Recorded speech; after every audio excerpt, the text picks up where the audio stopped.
오늘은 우리 욥기 24장 말씀입니다. 욥기 24장의 제목은요, 하나님은 말씀하신 것을 반드시 이루신다. 하나님은 말씀하신 것을 반드시 이루신다. 사실 이 제목에 대한 이 내용은 우리가 다 잘 알고 있는 내용이죠. 이걸 믿기 때문에 우리가 하나님을 믿고 우리의 믿음을 하나님께 드리고 있는 거라고 생각이 됩니다. 그런데 이제 이런 부분들을 많이 우리가 잊고 있기 때문에 이런 그 내용을 다시 한번 생각해 볼 수 있도록 하나님은 말씀하신 것을 반드시 이루신다라는 제목으로 함께 교제를 나눠보도록 하겠습니다. 네, 우리 욥기 24장은 25절까지 있거든요. 조금 깁니다. 길지만 우리 읽어보고 여기 어떤 말을 하는지 한번 생각해 보도록 하겠습니다. 욥기 24장 1절부터 25절까지 같이 한번 읽어보겠습니다. 시작. 어찌하여 전능자는 때를 정해놓지 아니하셨는고, 그를 아는 자들이 그의 날을 보지 못하는고, 어떤 사람은 땅에 경계표를 옮기며 양떼를 빼앗아 기르며 고아의 나귀를 몰아가며 과부의 소를 볼모 잡으며 가난한 자를 길에서 몰아내나니, 세상에서 학대받는 자가 다 스스로 숨는구나. 그들은 거친 광야의 들나귀 같아서 나가서 일하며 먹을 것을 부지런히 구하니 빈들이 그들의 자식을 위하여 그에게 음식을 내는구나. 밭에서 남의 꼴을 베며 악인이 남겨둔 포도를 따며 의복이 없어 벗은 몸으로 밤을 새며 추워도 덮을 것이 없으며 산중에서 만난 소나기에 젖으며 가릴 것이 없어 바위를 안고 있느니라. 어떤 사람은 고아를 어머니의 품에서 빼앗으며 가난한 자의 옷을 볼모 잡음으로 그들의 옷이 없어 벌거벗고 다니며 곡식 이삭을 나르나 굶주리고 그 사람들의 담 사이에서 기름을 짜며 목말라 하면서 술틀을 밟느니라. 공중에서 죽어가는 사람들이 신음하며 상한 자가 부르짖으나 하나님이 그들의 참상을 보지 아니하시느니라. 또 광명을 배반하는 사람들은 이러하니 그들은 그 도리를 알지 못하며 그 길에 머물지 아니한 자라.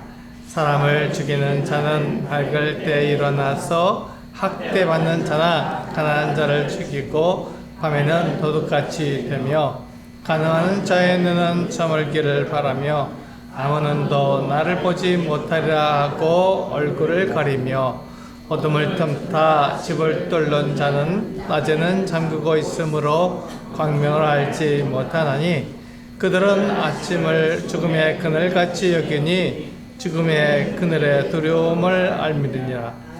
그들은 물 위에 빨리 흘러가고 그들의 소유는 세상에서 저주를 받나니 그들이 다시는 포도원 길로 다니지 못할 것이라. 가뭄과 더위가 눈 녹은 물을 곧 빼앗나니 소래 범죄자도 그와 같이 하느니라. 모태가 그를 잊어버리고 구더기가 그를 달게 먹을 것이라. 그는 다시 기억되지 않을 것이니 뿌리가 나무처럼 꺾이리라. 그는 임신하지 못한 여자를 박해하며 과부를 선대하지 아니하는도다. 그러나 하나님이 그의 능력으로 강포한 자들을 끌어내시나니 이러는 자니셔도 살아남을 확신은 없으리라. 하나님은 그에게 평안을 주시며 지탱해 주시나 그들의 길을 살피시는도다. 그들은 잠깐 동안 놓아졌다가 천대를 받을 것이며 달려 모아진 곡식 이삭처럼 되리라. 가령 그렇지 않을지라도 능히 내 말을 거짓되다고 지적하거나 내 말을 헛되게 만들 자 누구랴.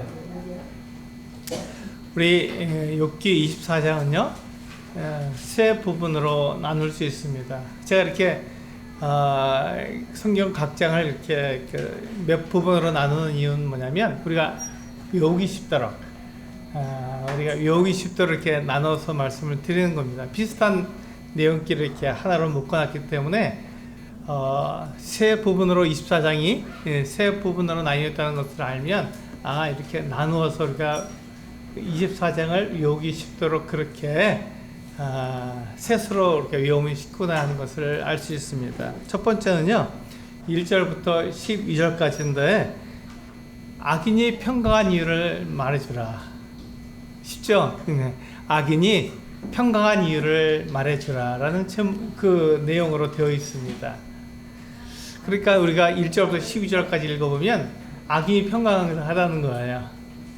도대체 이게 무슨 말인가? 네, 악인이 평강합니다. 또 13절부터 17절까지를 보면은 어둠 속에서 행하는 악인에 대해서 우리가 알 수 있습니다. 그러니까 악인은요, 그 특징이 어둠에서 일을 한다는 거예요. 행동한다는 거예요. 그러니까 악인 그러면 그는 빛 가운데서 백주대낮에 이렇게 그 악한 일을 행하지 못하고 어둠 속에서, 그렇죠. 이 악한 일은 어둠에 관한 일이니까 어둠 속에서 일을 합니다.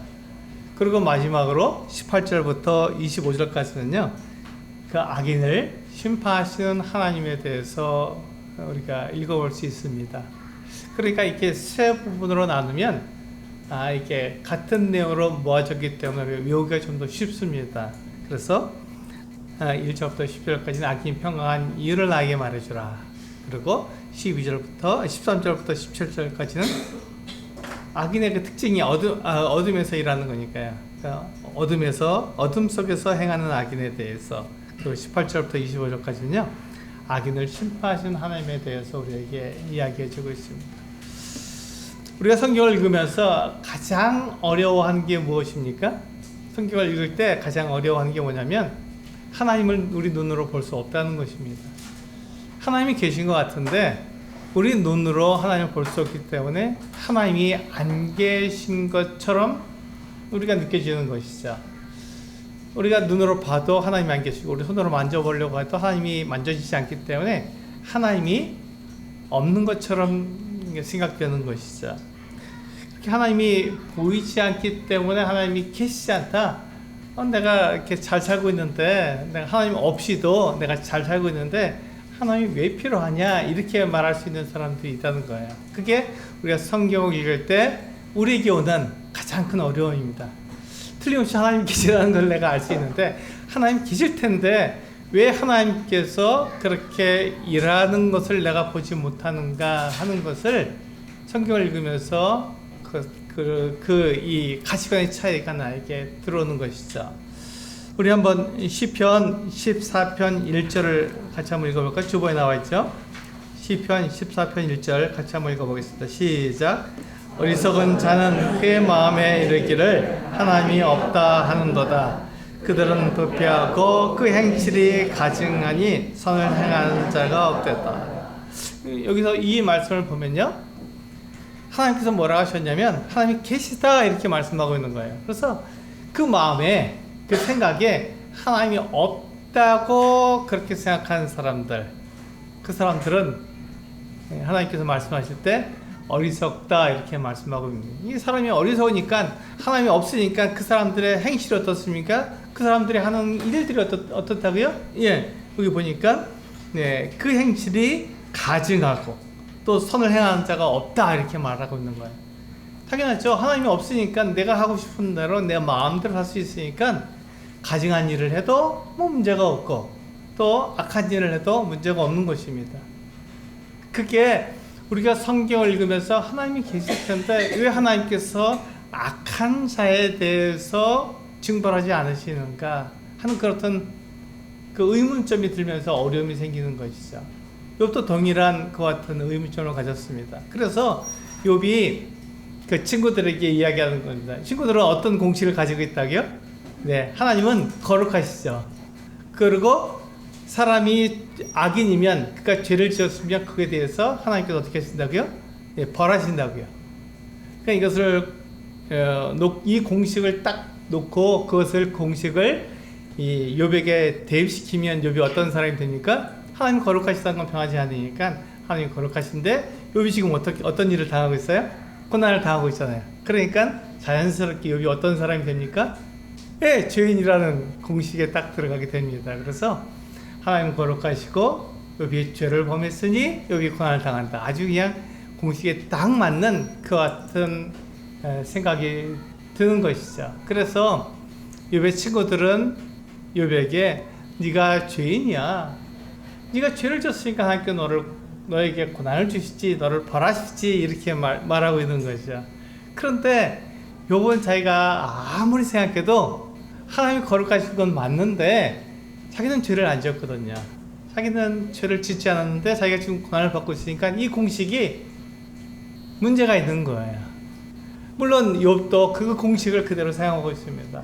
그렇다면 내가 죄를 짓지 않는데 내가 벌을 받는 건 무엇일까 하면서 하나님 그 친구들에게 또 이야기하고 하나님께 또 말을 하는 겁니다. 그래서 하나님, 내가 하나님을 만나게끔 하나님께서 나를 도와주십시오. 내가 하나님을 만나게 해주십시오. 내가 하나님을 만나기만 하면 하나님께 내 의로움을 말씀드리겠습니다. 그럼 하나님께서 내가 의롭다는 걸 아시게 되니까 나에게 이렇게 벌하시는 것, 나에게 진노하시는 것이 잘못된 것을 아시고 이것을 멈출 것 아니겠습니까? 그러니까 내가 의롭다는 걸 하나님께서 인정하시게 될 것입니다. 이렇게 얘기하는 거예요. 그러니까 욥이 아는 건 뭐죠? 하나님은 모르고 자기 자신만 아는 거예요. 하나님은 모르고 자기 자신만 알기 때문에 자기 자신이 죄를 범하지 않았다는 것은 분명히 아는 거죠. 그러니까 하나님께 이렇게 막 항변하는 거예요. 근데 지금 하나님은 어떤 일을 하고 계십니까? 욥에 대해서 지금 어떤 일을 하고 계신가요?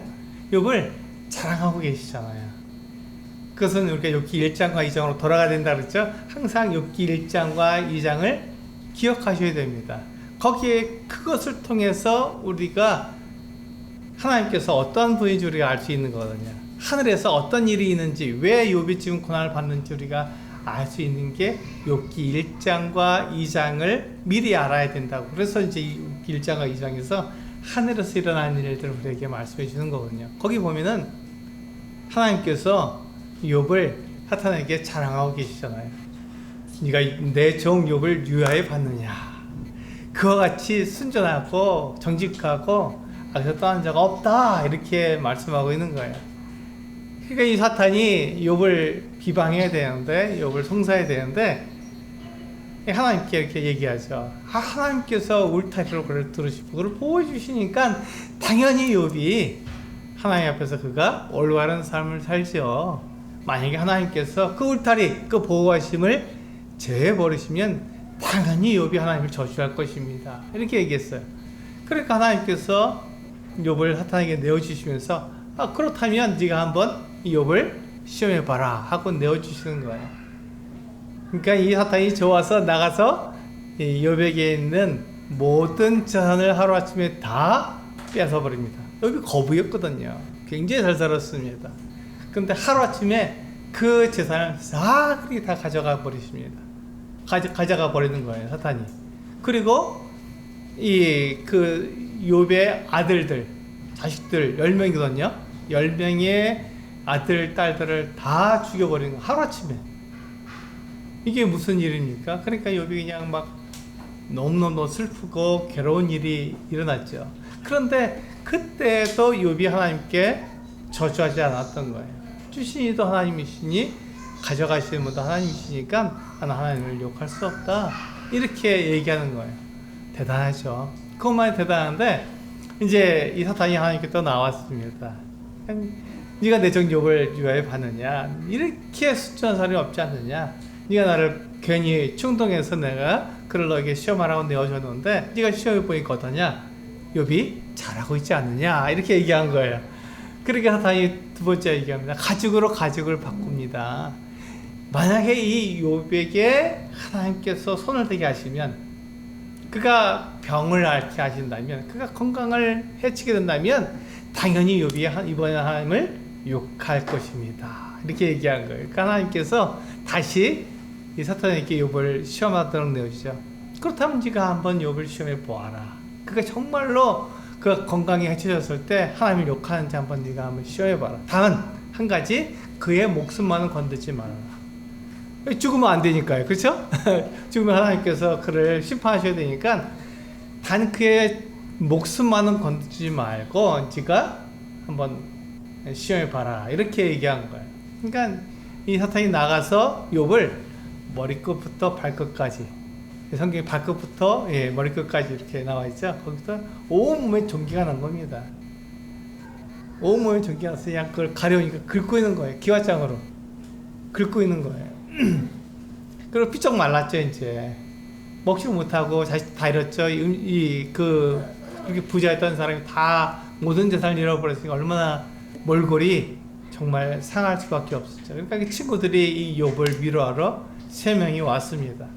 일주일 동안 같이 울어줬어요. 아무 말도 하지 않고 일주일 동안, 7일 동안 같이 울어줬습니다. 이런 친구들이 없죠. 정말 이런 친구들이 없습니다.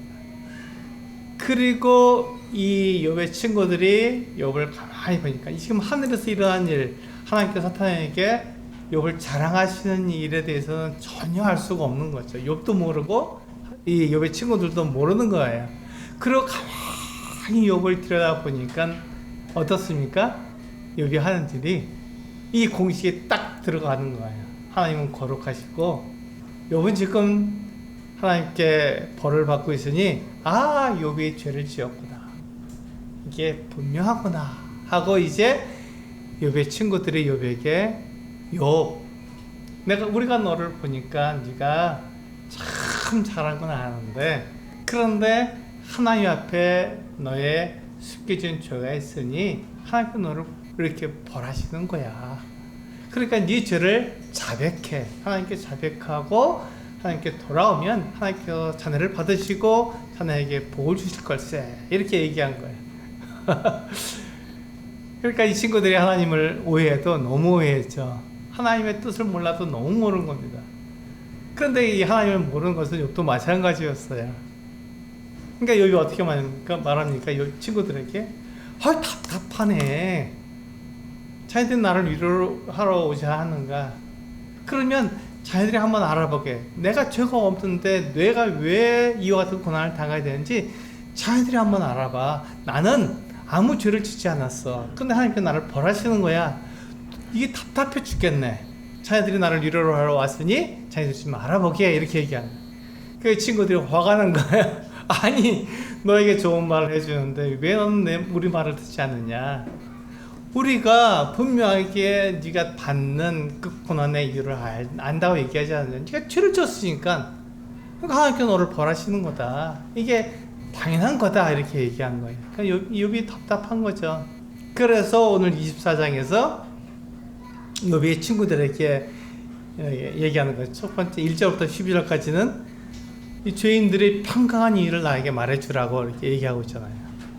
도대체 그렇다면 너희들이 하는 말이 맞다면 그러면 죄인들은 하나님에 의해서 벌을 받아야 되고 징계를 받아야 되는 게 맞는데 그렇다면 내 눈에 보이는 이 악인들은 왜 평강하냐?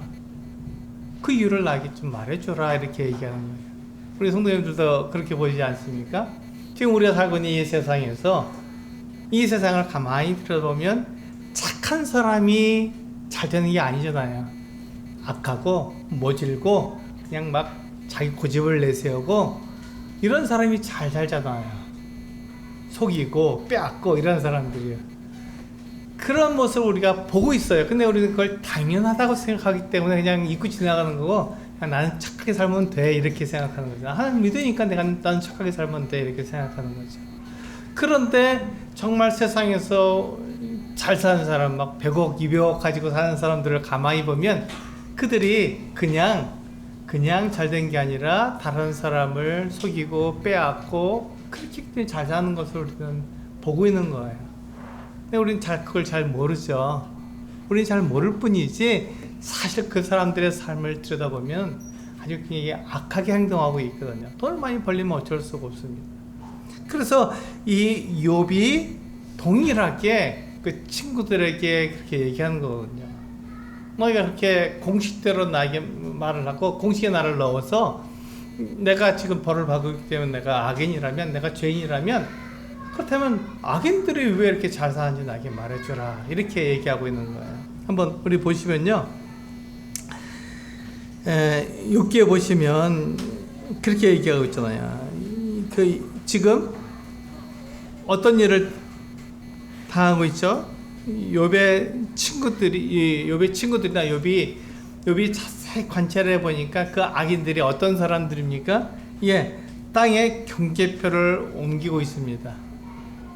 경계표라는 것은 뭐냐면요, 지금 우리는 이렇게 측량을 해서 딱 줄을 긋지 않습니까? 빨간 선을 쭉 가서 이것은 이 땅이 이 사람 땅이고 이것은 이 사람 땅입니다 하고 딱 나눠주죠. 측량을 해서 그것을 정확히 알게 됩니다. 근데 예전에는 그런 측량법이 이렇게 있지 않았기 때문에 어떻게 알았냐면요, 큰 바위를 딱 놓고 저 바위하고 이 나무하고 이 사이에 있는 이 땅은 김서방 거, 이 땅은 이서방 거, 이렇게 나눈 거예요. 그러니까 큰 바위나 큰 나무를 기준으로 해서, 다른 걸 기준으로 삼을 수가 없으니까 다른 다 움직이니까 조그만 거 같은 경우는 다 옮겨버리잖아요. 그러니까 큰 바위, 큰 나무를 기준으로 놓고 이렇게 딱 이쪽 땅은 김서방 거, 저쪽 땅은 이서방 거, 이렇게 나눈 거예요. 그러니까는 이 사람들이 이 바위를 보면은 이건 내 땅, 이건 자네 땅, 이렇게 나눌 수 있는 것이죠. 그런데 여기 보시면 땅에 경계표를 옮긴다 그랬어요. 나무는 못 옮기니까 바위를 옮겨버리는 겁니다. 이 사람이 만약에 김서방이라면, 저거 같죠? 김서방이라면 이서방 쪽으로 이 돌을 옮겨버리면 어떻게 했습니까? 내 땅이 넓어지잖아요. 그러니까는 밤에 사람들을 시켜서 이 큰 바위, 사람이 쉽게 옮길 수 없는 이 경계표를 다 옮겨버리는 겁니다. 그래서 내 땅을 넓게 가져가는 거예요. 그러니까 자고 나는데 보니까 경계표가 옮겨졌어요. 이게 너무나도 황당한 일이죠. 내 땅이 좁아진 거고 내 옆에 있는 김서방 땅은 넓어진 거예요. 그러니까 답답한데 이거 어떻게 하산할 수가 없는 거예요. 왜냐하면 그 큰 바위가 옮겨진다고 생각하지 못하잖아요. 그러니까 사람들이 와서 볼 때 바위 여기 있네, 여기 나무 여기 있네, 그리고는 이 사람의 땅을 이쪽은 김서방 거, 이쪽 이서방 거니까 건들지 마, 이렇게 얘기하는 거예요. 답답하죠. 내 땅은 정말 줄어들었는데 경계표가 그대로 있으니 답답한 거죠. 근데 밤에 이 악인이, 이 악한 사람이 경계표를 옮겨버려서 자기의 땅을 넓게 가져버린 거예요. 또 양떼를 마음대로 빼앗는 사람이라잖아요. 또 고아의 나귀를 몰아가는 사람, 가만 보세요. 이 사람들이 어떤 사람인가 한번 보세요. 악하잖아요. 화가 나잖아요. 이거 보기만 해도 화가 날 수밖에 없는 그 같은 사람들이잖아요. 그리고 과부의 소를 볼모로 하는 사람, 가난한 자를 길에서 몰아내는 사람, 이런 사람들 보면은 화가 나죠. 그런데 이 사람들이 권세를 가지고 있고 부유하고 그냥 높은 그런 그 자리에 있다면 그 사람들에 대해서 함부로 할 수가 없는 거예요. 내가 뭐라고 했다가는 당장 그냥 막 사람들이 득달같이 달려와서 나를 오게 가둘 텐데 그렇게 할 수가 없는 거잖아요. 그러니까 속으로만 그냥 막 화가 나고 속으로만 속아려하고 말을 못 하는 거죠. 이게 우리가 사는 세상에서 지금 일어나고 있는 일 아닙니까? 똑같잖아요. 그때나 지금이나 동일한 거예요. 그런데 그 사람들이 어떻게 합니까? 잘 살죠. 네, 병원에 가서 그냥 막 인결도 맞고 치료도 받고 그래서 80세, 90세까지 잘 삽니다. 그때 욥이 그 친구들에게 뭐라고 말하면, 그렇다면 이 악인들이 이렇게 평강하고 잘 사는 것, 그것 이유를 나에게 한번 말해주라. 하나님이 이 악인들을 벌하신다며, 하나님께서 이 죄인들을 징계하신다며, 그렇다면 이 사람들은 왜 평강한지 나한테 말해주라, 이렇게 얘기하고 있는 거예요. 욥이 굉장히 답답하죠? 욥의 마음에 그 같은 억울함을 이 친구들한테 호소한 거예요. 그러니까 지금 욥은 어떻습니까? 하나님을 잘 알지 못한 거예요. 욥의 친구들도 하나님을 모를 뿐 아니라 욥도 하나님을 잘 모르는 것이죠. 하나님이 왜 이렇게 하시는지를 잘 모르는 것이죠.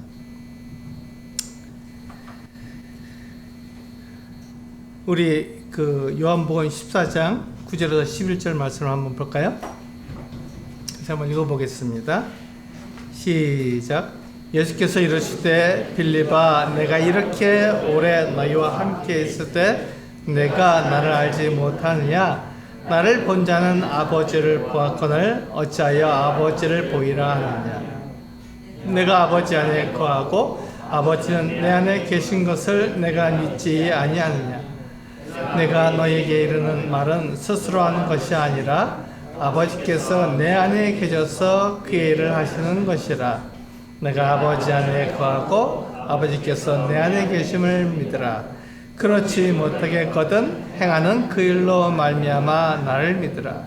그러니까 욥이 뭐라고 얘기하냐면 하나님이 언제 이렇게 심판하시는지를 나에게 알려주라. 그렇게 얘기하는 거예요. 하나님이 심판하신다며, 하나님이 악인을 벌하신다며, 그렇다면 언제 심판하지 나에게 말해줘. 그랬지 우리가 그 날을 기대하고 있고 그 날이 되면 너를 심판하실 거야, 나를 심판하실 거야 이렇게 얘기할 수 있느냐. 그렇게 얘기하는 거예요. 욥이 1절에서 그렇게 얘기하고 있잖아요. 하나님이 언제 심판하실지 우리는 모르지 않느냐 이렇게 얘기하는 거예요. 마찬가지로 이 욥이나 욥의 친구들이 하나님에 대해서 알지 못하기 때문에 얘기하는 거죠. 하나님 보여주라. 그럼 우리가 하나님 알겠다. 하나님이 언제 우리 심판하실지 내가 알겠다. 이렇게 얘기하는 건 똑같은 거예요. 근데 예수님께서 뭐라 하시냐면, 그게 뭐라고 말씀하셨냐면, 내가 하는 말, 내가 하는 행동이 곧 하나님께서, 아버지께서 나에게 하신 말씀을 그대로 하는 거니까 내가 하는 행동을 보고 하나님을 봐라 이렇게 얘기하는 것이죠. 왜냐하면 지금 하나님은 영이시잖아요. 그러니까 우리 육체의 눈으로 하나님을 볼 수 있습니까? 못 봅니다. 못 보는 거예요. 영이시기 때문에. 우리 영을 볼 수 있나요? 우리 육체의 눈으로? 영을 볼 수가 없어요. 육체만 볼 수 있을 뿐입니다. 육체의 눈은 육체를 볼 수 있는 거예요. 영은 못 봅니다. 그러니까 우리 눈으로 아무리 내가 하나님을 보려고 해도 볼 수가 없는 거예요. 그러니까 예수님께서 사람들에게 이렇게 얘기해 주시는 거예요. 제자들에게 이렇게 얘기해 주시는 거예요. 내가 하는 말, 내가 하는 행동을 보고 아버지께서 이렇게 말씀하셨구나 하는 것을 알 수 있다. 나는 아버지가 말씀하신 그대로 행하기 때문이다 라고 말씀하시는 거예요. 그러니까 왜 예수님을 보면 누구를 알 수 있다고요? 하나님을 알 수 있다고. 예수님과 하나님은 하나시니까요. 삼위일체라고 우리 얘기하지 않습니까? 같은 거예요. 그러니까 하나님께서는요, 말씀하신 것을 그대로 이루시는 분이라고요. 하나님께서 말씀하신 것을 그대로 이루시는 분이세요. 그런데 우리가 자꾸 그것을 잊어버리니까 하나님이 안 보이고, 욥처럼 또 욥의 친구처럼 하나님을 오해하니까 하나님 나에게 좀 보여줬으면 좋겠다. 하나님이 그 나를 내가 알았으면 좋겠다 이렇게 얘기하는 거예요. 하나님께서 뭐라 하시냐면, 너희가 하나님을 볼 수 없다. 정해진 거다. 그렇지만 하나님께서는 반드시 사람들을 어떻게 한다고요? 심판하신다고요. 언제 심판하십니까? 이게 이제 중요한 거죠. 이 세상에서 심판하시는 것이 아니라 사람이 육체를 벗어서 죽게 되면 그때 심판하신다고요. 그러니까 답답한 거예요. 아니 이 세상에 있을 때 하나님께서 심판하셔야 하나님 계시다는 걸 알 텐데 이 세상에서 하나님께서 심판하지 않고 사람이 죽은 다음에 심판하시니까 답답한 거예요. 그럼 하나님은 어떻게 합니까? 라고 말하는 거죠. 그래서 하나님께서는 우리들에게 뭘 주셨다고요? 하나님의 말씀이 성경을 주신 거죠. 그래서 선지자를 보내신 거고 하나님의 아들인 예수 그리스도를 우리에게 보내주셔서 하나님께서 어떤 뜻을 가지고 계시고 어떻게 말씀하시는지를 알도록 우리에게 하신 거예요. 그래서 우리가 믿음이라는 말은 그거거든요. 하나님께서 말씀하신 것, 하나님께서 말씀하신 것을 내가 알았을 때 그것을 내가 어떻게 반응하겠는가 하는 것이 믿음이거든요. 그것을 지금 우리들에게 말해주고 있는 것입니다. 그러니까 하나님 예수님께서 그렇게 말씀하시는 거예요. 제자들아, 너희가 하나님 아버지를 너에게 보이라 하느냐? 나를 봐라. 내가 하는 말을 듣고 내가 하는 행동을 보아서 하나님께서 이와 같이 말씀하셨구나 하는 것을 비교해보면 알 수 있지 않느냐라고 말씀하고 있는 거예요. 똑같습니다. 우리 그리스도인도 세상에 나가면 어떻습니까? 사람들이 하나님을 알 수 있는 길이 딱 한 가지밖에 없어요.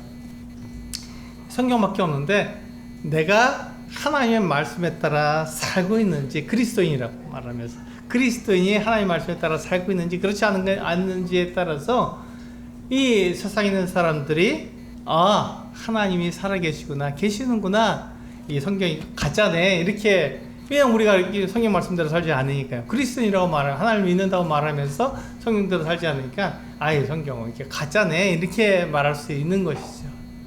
그러니까 이 세상에 있는 사람들은요, 우리를 보고 성경을 알 수밖에 없는 거예요. 하나님을 알 수밖에 없는 것입니다. 그래서 우리가 하나님 말씀대로 살면, 예수님처럼요, 하나님 말씀대로 살면, 또 그렇게 말을 하면 성경이 사실이라는 것을 사람들이 알 수 있다는 것입니다. 이 악한 친구들은, 그 죄인들은 어떻게 삽니까? 여기 뒤에 보니까요, 가난하고 약한 자는 어떻게 사냐면 거친 광야에 들나귀처럼 일한다고 되어 있습니다. 이 악한 죄인들은 어떻게 삽니까? 이 사람들 있는 것을 빼앗잖아요. 그래서 잘 살잖아요. 평안하게 살잖아요. 근데 이 가난하고 착한 사람들은 어떻게 사냐면 마치 거친 광야의 들나귀처럼 산다는 것입니다. 그들이 자식 있게 주려고 열심히 일을 해요. 그런데 그들이 줄 수 있는 건 뭐라고 말합니까? 빈들어 나는 음식밖에 줄 수 없다고 말하는 거죠. 한번 생각해요. 빈들어 나는 음식이 얼마나 좋은 음식이겠습니까? 이게 조악하고 거친 음식일 수밖에 없어요. 그걸 자식들한테 줄 수밖에 없는 것입니다. 이렇게 사는 게 착하고 또 가난한 사람들의 삶의 모습이라는 것이죠. 답답합니다. 이 교회 안에 있는 성도들을 보면 가난하게 살잖아요. 잘 못 살잖아요. 왜 그렇죠? 이렇게 사니까요. 이 악한 사람들이 이 착한 사람들의 몫을 다 뺏어가잖아요. 지금 제가 말하고 있는 것은 악한 사람들에 대해서 우리가 비방하고 비난하라고 말씀드리는 게 아닙니다. 근데 그들이 하나님을 모르기 때문에 이 세상에 어떻게 산다고요?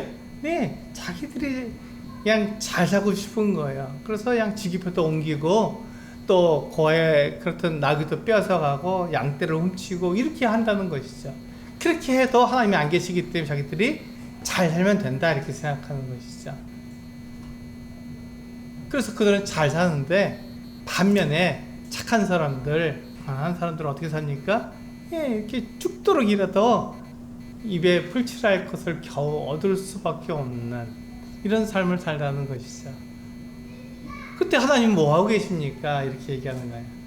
도대체 이럴 때 하나님께서 우리 그 착한 사람들, 가난한 사람들을 보호하신다며 욥이 친구들에게 얘기하는 거야. 너희들이 그렇게 얘기하지 않느냐? 그렇다면 하나님은 어디 계시냐? 이 사람들이 이렇게 살 때 하나님께서 짠 나타나셔서 그들을 보호하시고 그들이 잘 사도록 도와주셔야 되는 거 아니냐? 그런데 그들이 뭐냐 지금? 니들이 하는 말이 맞으면 대답해 봐라, 이렇게 얘기하는 거예요. 우리 성도님들 한번 생각해 보시기 바랍니다. 욥이 이렇게 말한다면 우리 뭐라고 대답할까요? 참 답답하죠.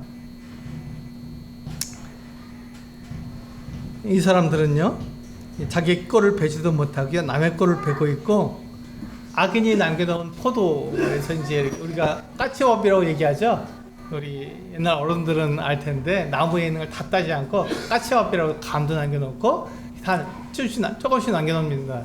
그것을 저도 이제 먹어봤거든요. 군대 있을 때 한겨울에 배가 꽝꽝 얼었어요. 근데 이게 나무에 달려있는 거예요. 그걸 따다가 요즘 바로는 슬러시죠. 그걸 먹었는데 맛있더라고요. 그것처럼 이렇게 남겨놓는 거예요. 근데 그것을 이 가난한 사람들은 악인의 포도밭에 들어가서 그 남은 포도를 그냥 딸 수밖에 없는 거죠. 그 좋은 포도겠습니까? 나쁜 포도예요. 그렇지만 그거라도 먹을 수밖에 없는 게 지금 이 가난한 사람들의 모습이죠. 그들은 옷이 없고요. 그래서 그냥 비가 와도 비를 맞을 수밖에 없고, 그 비를 어떻게 피해보려고 바위에 딱 숨어서 지내는, 바위 속에 딱 숨어 피하는 이런 모습들을 한번 생각해 보시기 바랍니다. 이게 가난한 사람들의 모습이잖아요. 우리들의 모습이잖아요. 이때 하나님은 어디 계시냐, 이렇게 욥이 얘기하는 거예요. 우리 13절부터 17절까지는요, 이 악인들이 어디서 일한다고요? 이 어둠 속에서 일한다고요. 근데 이 악인들은 사람들이 알지 못하게 어둠 속에서 일한다 이렇게 얘기하고 있는 거예요. 어둠의 일을 한다는 것이죠. 한번 어둠 속에서 일하는 걸 한번 생각해 보세요. 어떤 일을 하죠? 예, 성경에 보면요, 남을 죽이는 일, 또 간음하는 일, 이런 일들을 숨어서 한다. 그래서 아침이 되는 걸 싫어한다는 거예요. 왜? 아침이 되면 밝으니까 나의 그왔던 하는 일들을 다 드러내기 때문에 그 싫은 거예요. 우리 한번 요한복음 3장 말씀 한번 볼까요? 이 빛과 어둠에 대해서 우리가 분명하게 우리가 알 수 있는 내용이죠. 우리 요한복음 3장 19절에서 21절까지. 예, 여기 보시면요, 예수님께서 하신 말씀이잖아요. 우리 잘 한번 보시기 바랍니다. 시작. 그 정죄는 이것이니 곧 빛이 세상에 왔으되 사람들이 자기 행위가 악함으로 빛보다 어둠을 더 사랑한 것이니라. 악을 행하는 자마다 빛을 미워하여 빛으로 오지 아니하나니 이는 그 행위가 드러날까 함이요 진리를 따르는 자는 빛으로 가니 이는 그 행위가 하나님 안에서 행한 것임을 나타내려 함이라 하시니라. 그렇습니다. 왜 사람들이 어둠에서 행하냐면 자기 일이 드러날까봐, 자기 일이 드러나지 않도록, 자기 얼굴이 가려지도록, 사람들이 알아보지 못하도록 이렇게 숨어서 일을 하는 거죠. 그래서 간음도 하고 사람을 죽이기도 하고 빼앗기도 하고 그런 일을 한다는 것입니다. 드러나지 않기 위해서. 그래서 여기서 요한복음에서 보면은 20절에 보면 악을 행하는 자마다 빛을 미워한다 그렇게 말씀하고 있잖아요. 왜 빛을 미워합니까? 빛이 나를 드러나게 해주니까. 빛으로 오지 않으니 이는 그 행위가 드러나니까.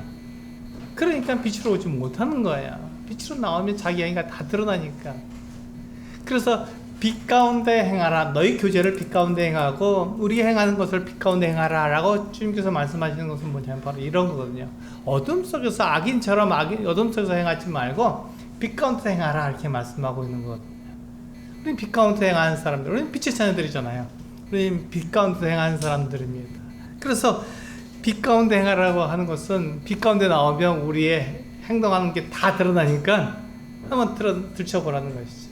그래서 내가 죄인이면 그걸 하나님께 자백하면 돼요. 하나님, 저는 죄인입니다. 저를 용서해 주세요. 하나님이 살아계시면 우리가 인정하는 것이죠. 그런데 이 어둠 속에 있는 이 하나님이 없다고 말하는 사람, 악인들은 어떻게 하냐면요, 빛 가운데 내 죄가 드러나게 되면요, 숨기고 감추고 속이기 위해서 급파해지는 것이죠. 그렇게 해야 내가 어떻게 가려지니까요. 내일은 난 몰라요. 오늘 당장 숨기고 감추고 속이면 되는 거라고 생각하는 것이죠. 근데 빛 가운데 있으면 그것이 다 드러나니까 빛 가운데 행하라고 말씀하고 있는, 그러니까 빛을 미워할 수밖에 없는 거죠. 다 드러나니까. 그래서 이 어둠 속에서 이와 같이 행하는 사람들, 우리가 그것을 생각할 수 있습니다. 그런 사람들을 우리가 이 사람들은 하나님을 미워한 사람들이구나, 하나님께 나오지 않는 사람들이구나 하는 것을 우리가 금방 알 수 있습니다. 그것이 12절까지 말씀하고 있는 것이죠. 17절까지 말씀하고 있는 것이죠. 13절부터 17절까지 말씀하고 있는 내용입니다. 이제 마지막으로 18절부터 25절까지 보시면요, 악인을 심판하시는 하나님에 대해서 욥이 이야기하고 있습니다. 욥이 뭐라고 얘기하고 있습니까? 우리 18절을 같이 한번 읽어볼까요? 욥기 1장 24장 18절. 네. 시작. 그들은 물 위에 빨리 흘러가고 그들의 소유는 세상에서 저주를 받나니 그들이 다시는 포도원 길로 다니지 못할 것이라. 그렇습니다. 하나님께서 이 악인들을 심판하시기 때문에 이들이 잘 되는 것 같지만 결국 이 사람들이 망할 수밖에 없다 이렇게 이야기하고 있는 거예요. 이게 지금 누가 얘기하고 있는 겁니까? 욥이 그 친구들에게 얘기하고 있는 거죠. 욥은 하나님께서 분명히 사람들을 심판하시는 것을 믿었습니다. 근데 언제인지 잘 모르죠. 그럼 하나님께서 심판하실 거야.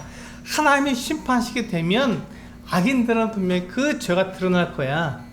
그러나 나는 죄를 짓지 않았어 이렇게 얘기하고 있는 것이죠. 그러니까 굉장히 이 욥도 하나님을 잘 알지 못하기 때문에 굉장히 이 혼란스러운 그런 얘기를 하는 겁니다. 그런데 우리가 분명히 아는 것은, 지금 우리가 알고 있는 것은 하나님께서 언제 심판하신다고요?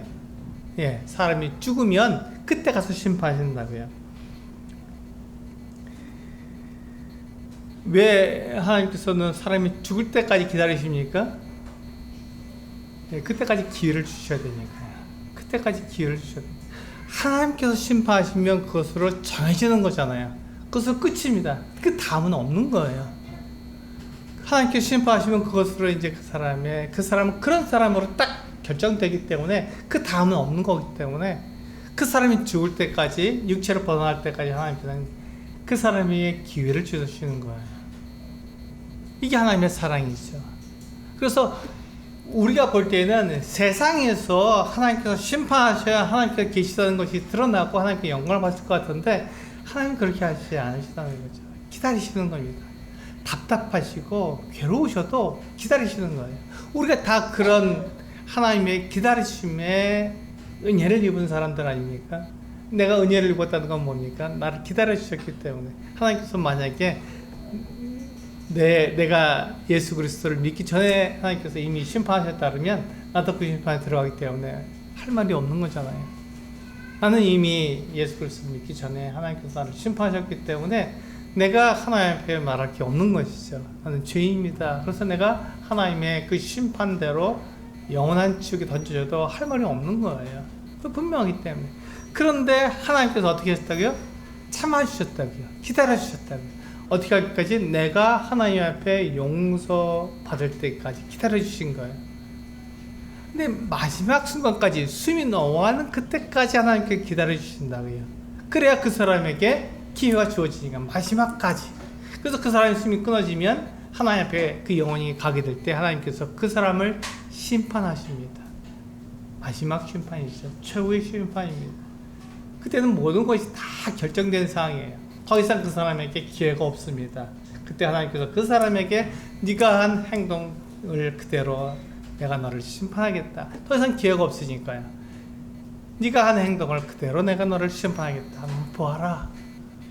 사람이 할 말이 없죠. 하나님께서 심판하셔도 그가 그에게 기회를 주었을 때, 하나님께서 기다려 주셨을 때 그가 하나님을 영접하지 못하고 자기의 죄를 자백하지 않았기 때문에 그 모든 기회가 다 사라진 그때 하나님께서 심판하셔도 그가 더 이상 할 말이 없는 거예요.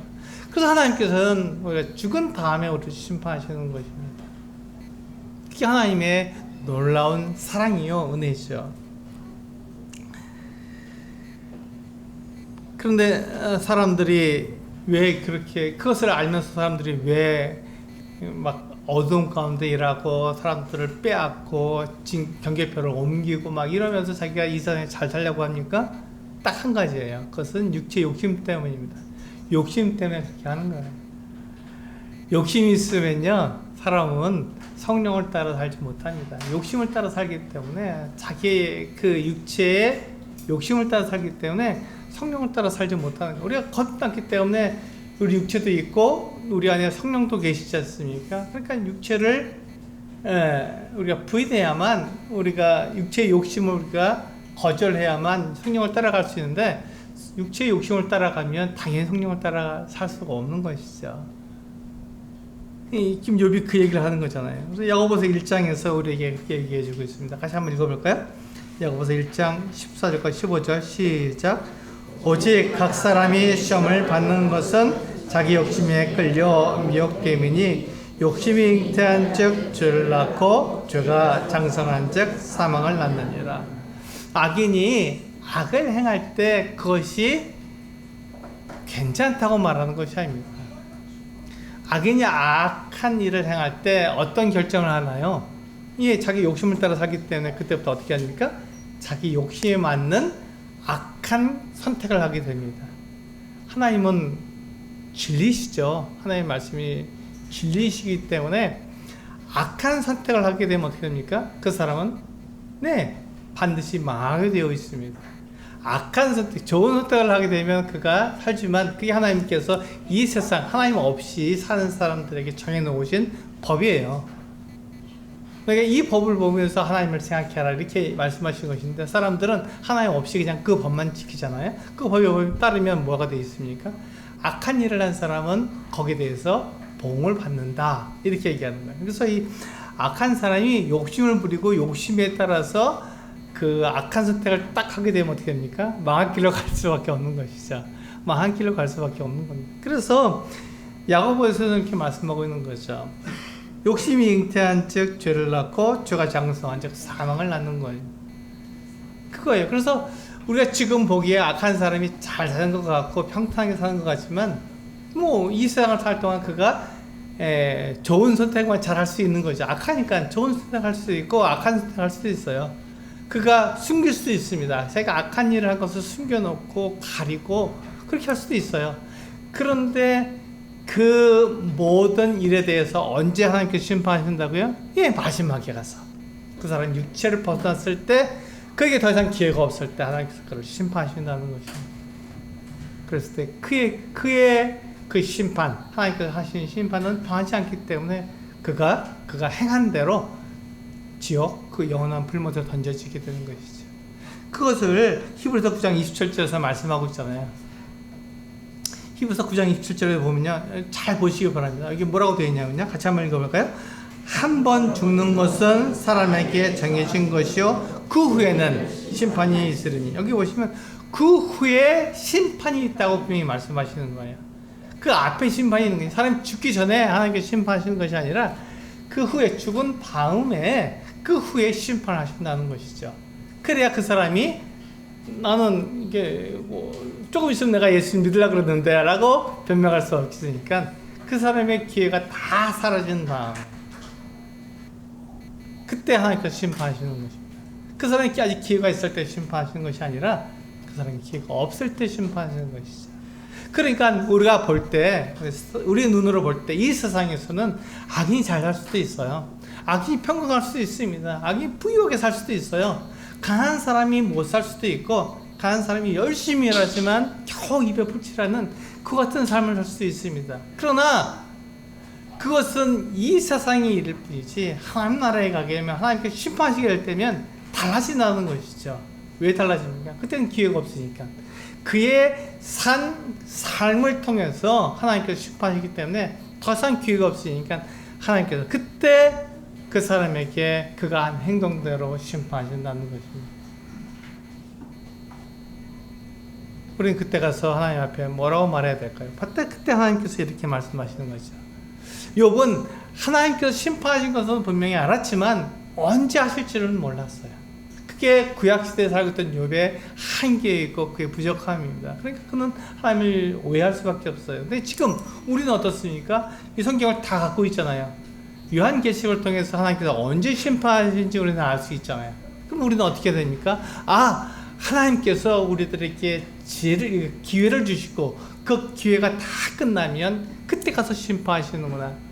악한 사람처럼 그렇게 행동하면 그 악에 대해서 하나님께서 분명히 심판하시는구나.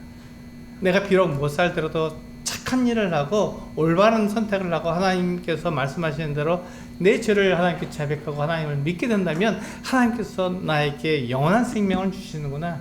그것이 분명하구나라는 것을 우리는 알 수 있는 것이죠. 그것을 얘기하기 위해서 지금 욥은 그 친구들에게 이야기하지만 죄송하게도 욥은 정확하게 하나님을 알지 못했던 거예요. 그러나 우리는 정확히 하나님을 압니다. 하나님이 언제 심판하시는지 우리가 알 수 있는 것이죠. 그게 우리가 가지고 있는 특권입니다. 그 그리스도인들에게 주신 특권이에요. 우리 결론을 내리기 위해서요, 우리 민수기 말씀을 한번 보시겠습니다. 민수기 23장 19절 말씀을 한번 보시겠습니다. 시작. 하나님은 사람이 아니시니 거짓말을 하지 아니하시고 인생이 아니시니 후회가 없으시도다. 어찌 그 말씀하신 바를 행하지 않으시며 하신 말씀을 실행하지 않으시랴. 그렇습니다. 이게 하나님이십니다. 하나님은 어떤 분이라고요? 사람이 아니시기 때문에 거짓말할 수 없다는 것입니다.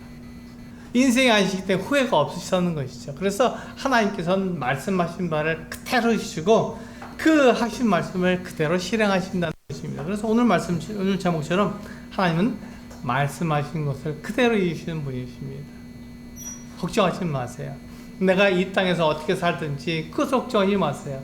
다른 사람이 이 세상에서 어떻게 살든지 그것을 염려하지 마세요. 하나님은 말씀하신 것을 그대로 이루시기 때문에 하나님께서 심판하시는 것이 분명히 우리들에게 기다리고 있고, 하나님께서 심판하시면 하나님의 말씀대로 한 사람에게 상을 주시고, 하나님의 말씀을 어긴 사람들에게 하나님께서는 벌을 주신다는 것은 우리가 성경에서 우리들에게 약속하고 있는 것입니다. 그 말씀대로 그대로 행하실 것입니다.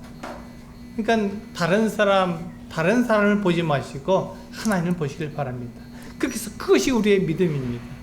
그것이 우리의 믿음이기 때문에 그 믿음으로 우리가 세상을 살아가는 거거든요. 세상을 이기기도 하고요. 세상이 감당하지 못하는 믿음을 우리가 가지고 있는 것이죠. 그래서 그 믿음으로 우리가 이 세상을 살아가는 것입니다. 성도님들이 그 믿음으로 이 세상을 이기시는 우리 성도님들 되시길 원합니다. 기도하시겠습니다.